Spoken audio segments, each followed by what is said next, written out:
신앙생활 하면서 어떤 영적인 삶에 관심을 조금이라도 갖고 있는 성도님들이시라면 성령의 기름 부으심에 대해서 관심이 없는 분들은 없을 거예요. 근데 이것이 아주 중요한 주제이면서 또 조심스러운 주제이기도 합니다. 크리스탈 유리잔을 생각해 보세요. 얼마나 예뻐요. 네, 그 안에 생수를 부어 마시거나 뭐 얼마나 좋습니까? 근데 이 유리잔은 자칫 잘못하면 깨트려지기 쉽습니다. 이게 성령의 기름 부으심이라고 하는 아주 매력적인 주제도 이와 같아서 이걸 아주 잘 이제 다루어야 한다는 것이죠. 자, 오늘 우리는 출애굽기 30장에 나와 있는 관유, 이게 기름 붓는 기름이라는 뜻이에요. 이 관유를 제조하고 또 그것을 사용하는 어떤 방법이나 목적에 관한 이 율법의 가르침 말씀 속에 이 기름 부으심이 과연 어떤 의미가 있는지를 살펴보려고 합니다. 자, 관유는요, 성전에서 사용되어지는 집기들, 성전 기물을, 그리고 그 집기들을 통해서 제사, 곧 예배를 집례하는 제사장들을 성별하는 데 사용했던 기름입니다. 이게 보통 기름하고는 다른 거죠. 그래서 이 관유를 만드는 제조 방법에 대해서도 이 30장 앞부분에 보면 자세히 나와 있어요. 그래서 먼저 액체 상태의 모략에다가 여러 향기 나는 것들을 첨가하는 건데, 뭐 육개며 창포며 계피며 이런 것들을 혼합해서 그걸 어디에 섞느냐? 감람유에 섞습니다. 그래서 감람유라고 하는 그냥 기름이 이 관유로 제조가 되게 되면 엄청 향기로운 기름이 되는 거예요. 그래서 재료를 선별하는 것에서부터 만드는 공정, 아주 까다롭게 주님께서 지시를 하셨죠.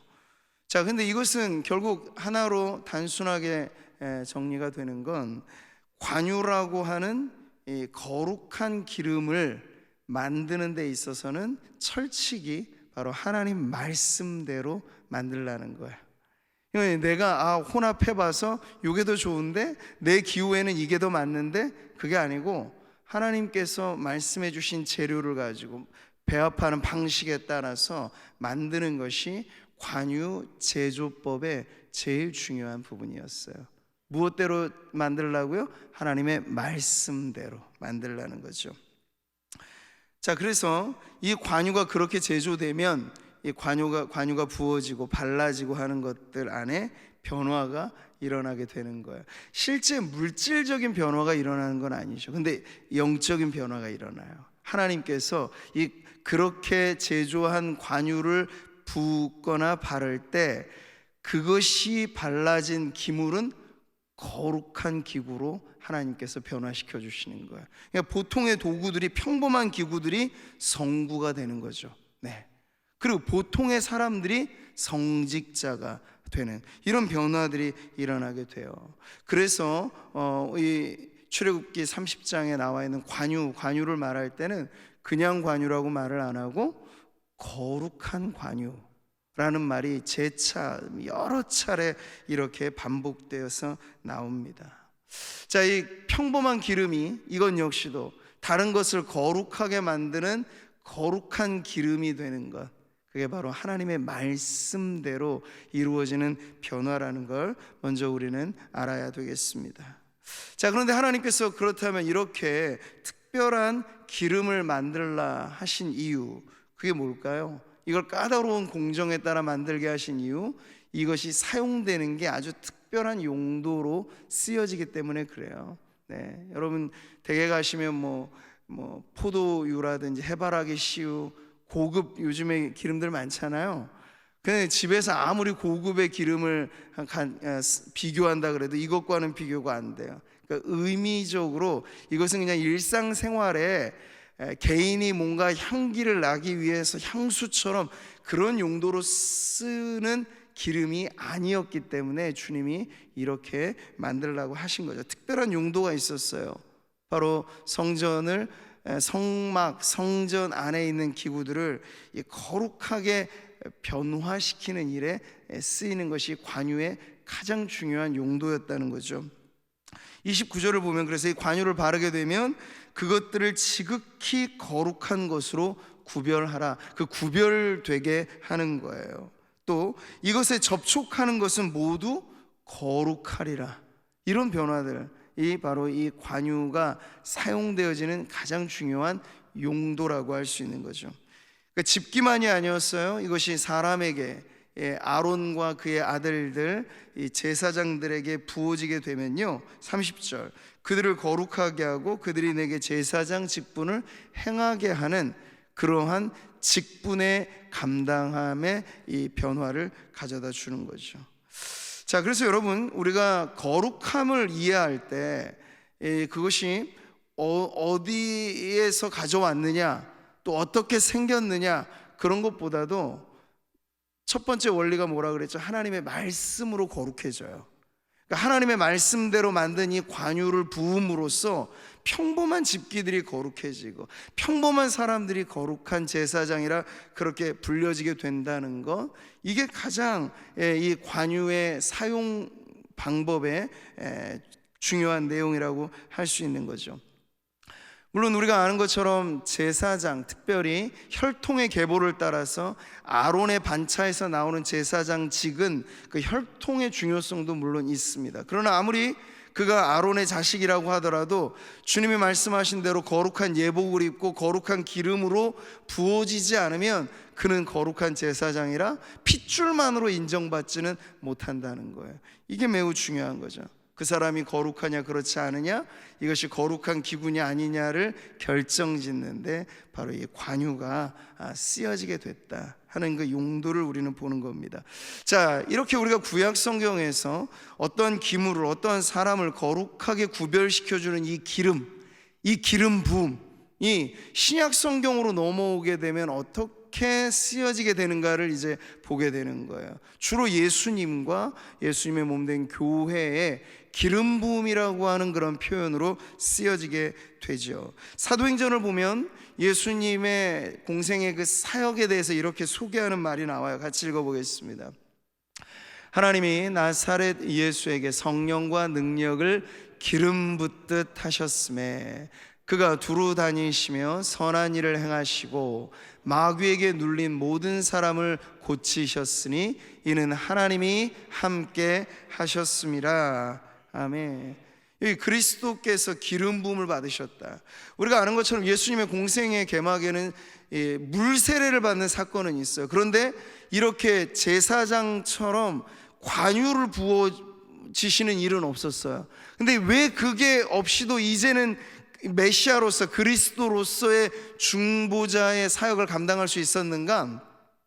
구약 시대에 나왔던, 구약 성경에 나오는 그 기름 부음이라고 하는 것이 결국에는 그 실체가 다름 아닌 성령의 부으심을 예표하고 상징하는 것이었기 때문에 이제는 상징이 사라지고 실체가 온 이상 그 기름을 붓느냐 마느냐보다 더 중요한 건 성령의 부으심이 그에게 있느냐 없느냐가 이제 관건이 되었다 하는 걸 지금 예수님은 보여주시는 거죠. 그러니까 예수님은 옛날 제사장들처럼 관유로 부어지지는 않았으나 그것이 나타내고자 하는 성령의 기름 부으심이 충만하여서 예수님의 그 모든 역동적인 사역, 거룩한 사역은 바로 그 성령의 부으심으로써 이루어진 결과라고 사도행전은 우리에게 가르쳐 주는 거예요.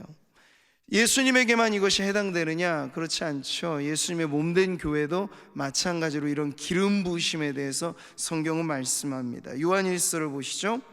자, 너희는 거룩하신 자에게서 기름 부음을 받고 모든 것을 아느니라.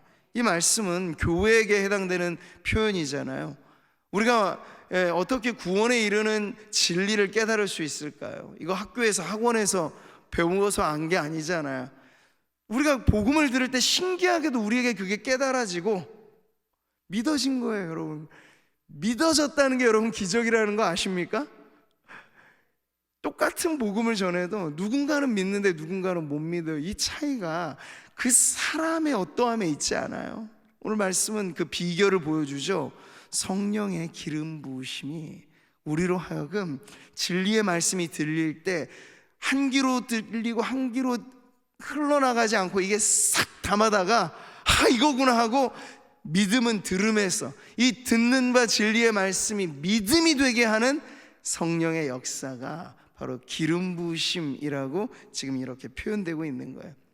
그러니까 성령의 내주 충만, 이 모든 것이 하나 아름다운 표현으로 말하자면 그것이 성령의 기름 부으심이라고 표현하게 되는 것이죠. 자, 그런데 우리는 이제 교회 시대가 지나오면서 2000년 교회 역사는 여러분 밋밋한 역사가 아니에요. 굴곡이 있는 역사예요. 오르내림이 있는 역사예요. 초대교회처럼 충만했던 교회 시대도 있지만 중세교회는 어때요? 천년의 암흑기라고 말하는 끔찍스러운 암흑 천지, 영적으로 말하자면 사사시대의 재현, 애굽의 노예, 바벨론의 노예, 이런 시대의 반복처럼 그렇게 어두웠던 시대도 있었어요. 근데 차이가 어디서 드러날까요? 교회가 허우대는 멀쩡한데 성령의 기름 부으심으로 충만했던 것과 다르게 그 기름 부으심에 대하여 잘 모르고 관심도 없고 그것과는 전혀 딴판으로 살아가게 되는 그런 때도 있었기 때문에 교회에 오르고 내리는 이 역사의 굴곡들은 바로 이 성령의 충만함과 그 기름 부으심의 양상, 그 정도의 차이라고도 볼 수 있겠습니다. 자, 그렇게 어려웠던 시대를 지나면서 어떤 때에는 사람들이, 성도들이 성령에 대한 관심을 한껏 더 갖게 되는 그런 시대가 있었어요. 네. 오늘날 우리가 제3의 물결이라고 표현할 만큼 교단, 교파 가리지 않고 엄청나게 뒤덮고 있는 성령 운동, 이게 사실은 예전과는 좀 다른 양상으로 펼쳐지는 운동이죠. 근데 그래서 사람들은 이런 제3의 물결, 운사주의 운동 이런 것들을 할 때는 이걸 또 너무 식상하리만큼 자주 써요. 그런 운동들을 하시는 분들한테는 거의 이 기름 부으심이라고 하는 말은 특별한 체험, 기적을 경험하거나 놀라운 은사를 받거나 이런 것과 동일시하는 개념으로 사실 사용됩니다. 그러니까 정통 우리처럼 장로교에서 뼈대 깊은 신앙의 가문에서 자라온 분들하고 좀 차이가 있다면 그런 차이들이 있는 거예요. 그래서 우리한테는 이 기름 부으심이라고 말이 좀 어떤 성도들한테는, 이 장로교 성도들한테는 익숙하지도 않고 좀 낯설게 느껴지기도 하는데, 이게 일단의 어떤 다른 분들에게 있어서는 밥 먹듯이 듣고 말하고 하는 그런 표현이 돼요. 그러니까 현대 교회 시대는 춘추 전국 시대라고도 할 수 있겠어요. 아주 뒤죽박죽이에요. 모든 게 그냥 어떤 하나 일관성이 아니라 거의 무질서하게 어디서 무슨 운동 일어나, 어디서 무슨 일이 있고 하는 게 질서 없이 일어나는 그런 시대가 현대 교회라고 한다면, 제가 말씀드리는 이 기름 부으심이라고 하는 이 표현은 오늘날의 시대에 와서는 또 어떤 분들한테는 너무 그 고유의 의미조차 모른 채 막 남발해서 사용하는 말이기도 하고, 또 다른 분들한테는 이게 여전히 마치 봉해진, 감춰진 비밀처럼 전혀 이것에 대해서 이해함이 없이 살아가는 분들이 많아요. 이런 약간 극단화된 상황을 우리가 보게 되는 거죠. 그래서 이런 시대에는요, 진리의 말씀 위에 서서 성경이 우리에게 가르쳐주는 그 진리만큼 우리가 경험하리라, 맛보아 알리라 하고 하는 그런 말씀 위에서의 열렬한 추구가 우리에게 너무나 중요하다고 할 수 있는 거죠. 그러니까 저와 여러분은 사실 우리가 자라온 배경, 가르침 대부분이 우리 이 앞서도 말씀드린 것처럼 이 명문 가문의 집안이라고 말할 수 있어요. 근데 이 정통성이 우리에게는 아주 중요하지만, 이 정통성도 때로는 이것만 만약에 전부라 얘기를 하게 되면 메말라지기 쉬워요. 건조해지기 쉬워요. 사람을 여러분 보세요. 뼈만 있는 사람을 우리가 생각하면 그건 괴기스럽잖아요. 해골이 걸어다니는 거잖아요. 뼈대도 중요하지만 살도 덮여져야 되고, 생김이 아기자기 이렇게 붙어야 사람다워지는 거잖아요. 그렇게 우리는 우리가 갖고 있는 교리적인 확신, 신앙의 어떤 전통 이런 것도 중요하지만, 그게 정말 생동감 있게 움직이게 되는 데 있어서 역시 성령의 기름 부으심이라고 하는 건 이 모든 것을 살아 움직이게 만드는 원동력으로서 우리들에게는 아주 소중하게 다루어져야 되는 보배이다 하는 것을 저는 말씀드리고 싶어요. 그래서 지금 우리들 안에는 성령의 부으심에 대해서 말할 때 은사주의 계통에 있는 분들처럼 이걸 무슨 은사 받고 기적 행하고 기사와 표적을 말하고 이런 식의 이야기를 다루지는 않을 것입니다. 그러나 적어도 성경이 우리에게 가져다 주는 만큼의 건전한 신앙의 체험이 있는 것과 없는 것의 차이는 또 너무나 큰데, 그러한 살아 움직이는 신앙 체험이 이 기름 부으심이라고 하는 성령의 거룩한 역사와 더불어 일어나게 되는데, 이걸 천국 가는 그 마지막 날까지 나는 전혀 경험해 보지 못한 채 그냥 살아간다. 이거 너무 밋밋한 거야. 너무 건조한 신앙생활을 이어가는 거야. 그래서 우리에게는 바로 그런 범위 안에서 이 기름 부으심이라고 하는 주제에 우리 성도님들이 이전보다 더 많은 관심을 가지시라 하는 그런 말씀을 드리는 겁니다. 자, 여기서 이제 우리가 오늘은 중요하게 다룰 것이 바로 이거예요. 성령의 기름 부으심이라는 말을 쓸 때 너무 성급하게 은사로 달려가면 안 되고, 너무 성급하게 기적주의로 가도 안 돼요. 그러다 보면 맹목화돼요, 신앙이. 그런 거 있고 없고를 따라서 영적인 엘리트주의에 빠져요. 그게 어떤 교회의 문제였습니까? 과거 고린도 교회의 문제였어요. 고린도 교회는 난리법석이었거든요, 교회가. 근데 은사가 판을 쳤어요.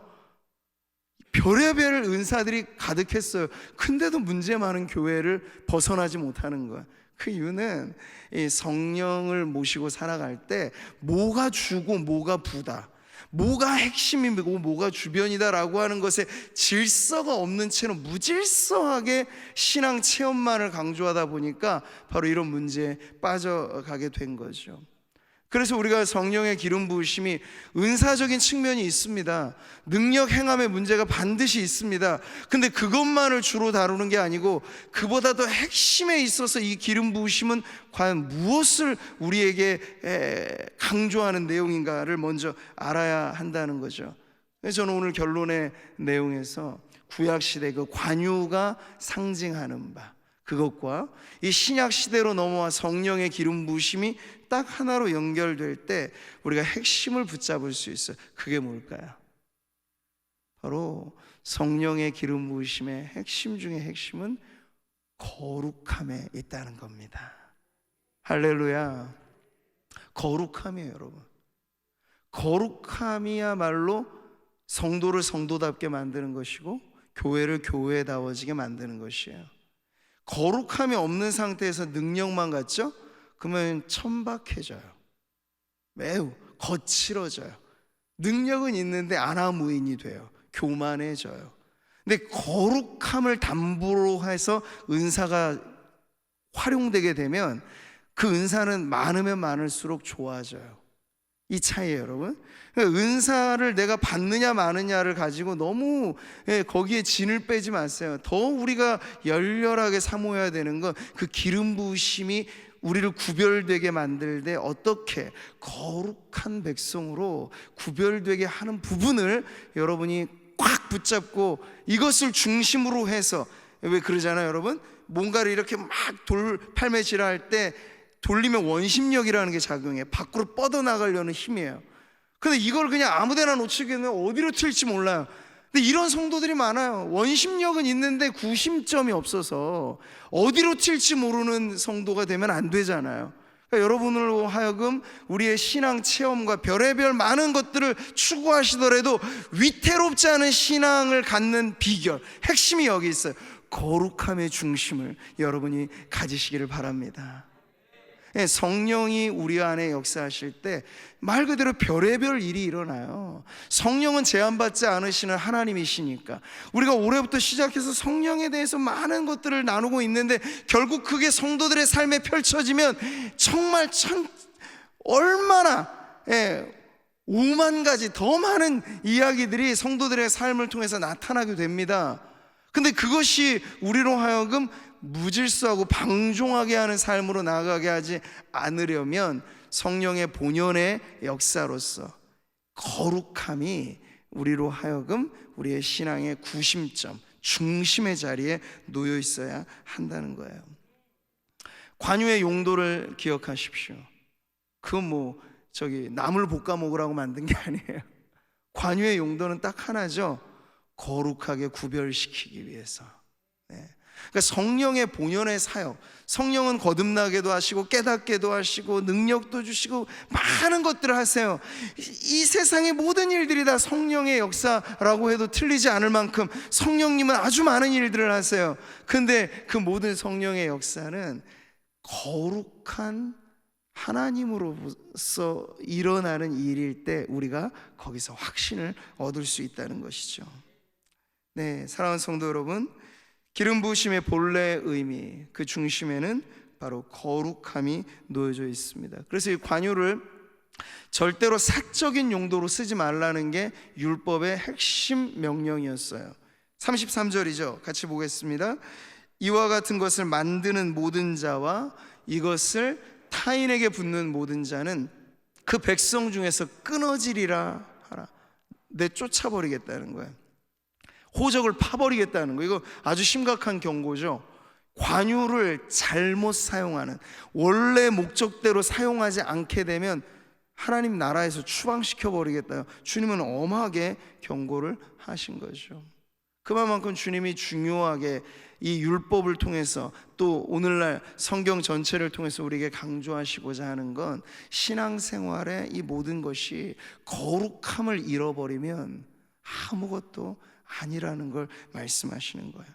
근데 안타까운 것은요, 예나 지금이나 이런 경고장이 붙어 있는 게 관유인데 이걸 사적인 용도로 막 쓰려고 하는 그러한 사람들은 늘 있게 마련인 거예요. 그래서 한 가지 예를 좀 들어보면요, 사도행전을 우리가 보면 초대교회 역사는 기적이 막 일어났던 시대였잖아요. 그래서 이 사도들을 통해서만 기적이 일어난 것 아니고 집사님들을 통해서도 기적이 일어났어요. 그 대표적인 집사님이 빌립 집사님이죠. 빌립 집사님은 소위 능력종 전도의 대가였어요. 가는 곳곳마다 엄청난 능력을 일으켜서 예수님을 증거하는데 아주 탁월하게 쓰임받은 종이었거든요. 그래서 빌립 집사님을 통해서 사마리아 지역의 전도가 일어나게 됩니다. 그때 말이죠, 이 빌립 주변에 한 사람이 등장하게 돼요. 그 사람이 누구냐? 마술사 시몬이라는 사람입니다. 이 마술사는 빌립이 등장하기 전까지는 오히려 그 지역 일대 그 사람의 마법, 주술 이런 것을 통해서 오히려 약간의 어떤 자신의 영적 권위를 이상한 것이지만 갖고 있었던 사람이에요. 그런데 그 허위에 찬 잘못된 이교적인 이 권위를 깨부수고 참된 권위로서 예수 그리스도의 이 복음이 빌립 집사를 통해서 나타나게 되니까 이 마술사 시몬조차도 완전히 깨갱하게 된 거예요. 그래서 빌립을 쫓아다니면서 야, 신기하다, 놀랍다, 나는 흉내도 내지 못하는 일들이 막 저렇게 일어나네 하면서 완전히 빌립 집사님의 매료당해서 빌립 집사님에게 세례까지 받고 변화가 되었어요. 자, 근데 문제는 그 다음에 일어납니다. 세례까지 받았어요, 마술사 시몬이. 근데 사마리아에 성령의 역사가 일어났다는 소식을 듣고, 그것도 빌립 집사님을 통해서 일어난 것을 듣고 예루살렘에서 사도들을 파견합니다. 베드로가 파견단에 가서 보아요. 근데 직접 이것이 성령의 역사구나 하는 것을 검증한 이후에 그들에게 또 축복의 말씀들을 전해줄 때 빌립이 를 통해서 일어난 역사하고는 또 비교할 수 없을 놀라운 역사가 사도들을 통해서 일어나는 거예요. 그랬더니 누가 깜짝 놀라겠습니까? 마술사 시몬이 놀라 까무라치는 거예요. 빌립을 보면서도 깜짝 놀랐는데 사도들의 사역은 이제 빌립은 아무것도 아닌 거예요. 그래서 이 빌립이 은밀한 거래를 시도합니다. 여기서가 이제 문제인 거예요. 베드로에게 찾아와서 돈다발을 하나 가져와 가지고 베드로에게 딱 거래를 제시해요. 베드로 사도, 내가 얼마를 붙여줘도 내가 주겠으니 대신에 나한테 그 능력 좀 받게 해주십시오. 이렇게 마술사 그 시몬의 눈에는 이게 자신이 가지고 있는 모든 돈을 다 바쳐서라도 얻고 싶은 만큼 아주 매력적으로 보였던 것이죠. 근데 이런 은밀한 제안을 해오는 이 시몬을 보면서 베드로가 간파한 거예요. 뭘 간파했습니까? 이 사람 아직 거듭나지 않았구나. 성령이 이 안에 거하시는 사람이 아니구나. 보면 베드로가 이렇게 말해요. 십자가 복음의 도와 너는 아무런 관계가 없는 사람이다. 또 이 악함을 빨리 회개하고 주님께 기도해라. 이렇게 지금 이 시몬이라고 하는 마술사의 문제를 베드로는 아주 정확하게 간파하면서 말을 하는 거예요. 내가 보니 이렇게도 말해요. 너는 악독이 가득하며 불의에 매인 바 되었도다. 여러분 보십시오. 한 사람의 케이스이지만 우리는 여기서 아주 심각한 문제를 보는 거예요. 빌립, 그는 외형적으로는 세례를 받았어요. 빌립 죄송합니다. 빌립 집사님이 아니고 빌립 집사님 따라다녔던 시몬. 시몬은 세례를 받았던 사람이에요. 그러면 외형적으로는 신자로 인정을 해주잖아요. 그리고 그 열렬한 추구를 보세요. 빌립을 쫓아다니며 사도들 쫓아다니며 막 수발도 들면서 얼마나 관심이 많아요? 영적인 일에 얼마나 관심이 많아요? 그 모습 자체가 나빠 보이지 않아요. 열정적으로 추구하는 그런 모습들 있죠. 그런데 베드로의 말을 듣고 보니 이 시몬이라고 하는 마술사의 가장 큰 문제는 여기 있구나. 열정이 문제도 아니요, 세례가 문제인 것도 아니에요. 이 마술사 시몬의 가장 큰 문제는 거룩하신 성령님을 몰랐다는 건데, 그러니 결국 성령님의 모든 역사는 거룩한 역사라는 건 빼고 드러나는 현상으로서의 능력만 탐한 거예요. 돈을 주고서라도 저 능력을 내가 얻을 수만 있다면, 옛날에 내가 마술사로 이렇게 인기 있었던 그것보다 더 성공하겠지, 이걸 도구로 생각한 거예요, 능력을. 그래서 돈 주고 사려고까지 했던 이 사람의 마음 안에는 뭐가 발견되지 않는 거죠? 거룩함이 없는 거예요. 여러분, 이게 마술사 시몬의 문제만은 아닐 것입니다. 신앙생활하는 많은 성도들 안에 열정이 문제예요? 열정 자체는 문제가 아니에요. 형식적인 우리의 훈련이 문제입니까? 그것도 문제가 되진 않아요. 거기에 문제가 있지 않아요. 근데 중요한 건 우리의 진정한 관심이 성령 하나님을 모시고 살아가려 할 때 그분이 나타내시는 어떤 것, 성령이 주시는 어떤 것, 거기만 너무 탐한 나머지 실제 성령이 거룩한 분이시다. 그러니까 성령님을 우리가 친밀하게 사귀려면 우리는 거룩한 삶을 추구해야 된다. 이걸 놓쳐버리게 되면 우리도 마술사 시몬하고 50보 100보 차이에서 무질서하게 열정은 있는데 망가지는 삶을 살아갈 수도 있다는 것이죠. 사랑하는 성도 여러분, 오늘 금요 철야에 우리가 성령의 기름 부으심이라고 하는 가장 매력적이고 가장 중요한 이 주제를 다룬다는 건 우리들에게 너무나 소중한 기회입니다. 그런데 여러분, 자칫 이것이 우리가 거의 성령의 기름 부으심 하면 무슨 은사 받는 거구나, 무슨 능력 받는 거구나, 무슨 신기한 체험을 하는 거구나 말씀드렸죠. 이건 있을 수 있어요. 얼마든지 다양하게 나타나요. 근데 더 중요한 건 성령을 내가 충만하게 경험한다는 것의 가장 중요한 핵심은 거룩한 기름 부으심을 받는다는 겁니다. 그래서 그 성령으로 충만해질 때 이전과 달라지는 건 내 마음속에 거룩하신 내 주님 더 알고자 하고, 거룩하신 주님 더 닮고자 하고, 내 언행신사, 삐뚤어진 생각, 삐뚤어진 말, 이 모든 것이 거룩하여지기를 열망하는 그런 마음, 그런 마음이 바로 성령의 충만한 성도들에게 나타나는 가장 아름다운 열매라고 할 수 있겠습니다. 은사는 순간적으로 받고 마는 문제예요. 그러나 열매는 순식간에 맺어지지 않죠. 열매는 시간이 걸리는 문제예요. 성령의 은사보다 더 많은 공을 우리가 드려야 될 게 그러면 뭘까요? 성령의 열매가, 그 거룩한 열매가 신앙생활하는 내 마음에, 내 삶에 맺어지기를. 그것이 오늘 우리의 기도의 제목이 되었으면 좋겠습니다. 여러분, 기름 부으심을 사모하십시오.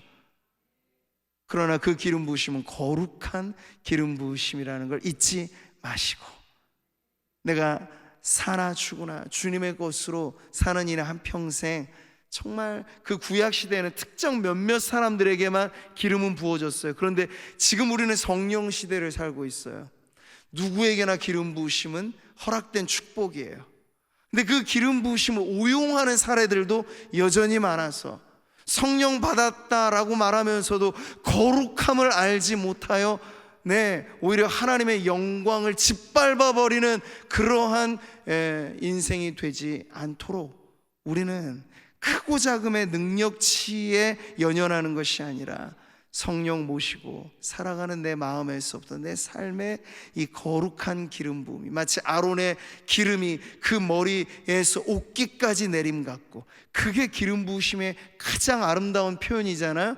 우리 안에 그 충만한 거룩한 기름이, 성령의 기름이 오늘 기도하는 저와 여러분을 온 몸을, 온 마음을, 온 삶을 뒤덮는 축복이 되기를 주님의 이름으로 축원합니다.